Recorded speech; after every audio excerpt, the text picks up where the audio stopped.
Hello, in this video, I will be showing you how to change Yahoo to Google Chrome.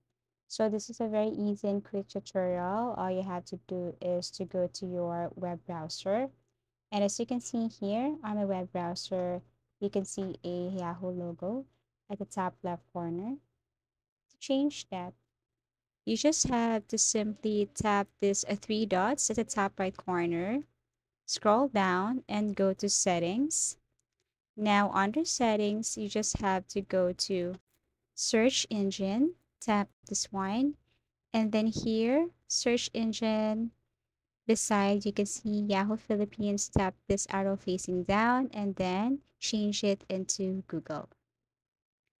Okay, so once you tap Google, you can open new tab here and you will see that from Yahoo, it changes to Google.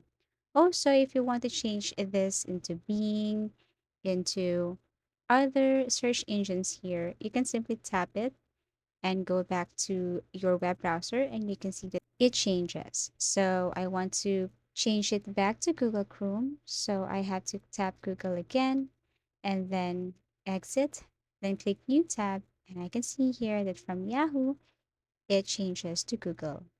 So that's how easy it is to change Yahoo to Google Chrome. So if you find this video helpful, give it a thumbs up, subscribe for more video tips and video tutorials.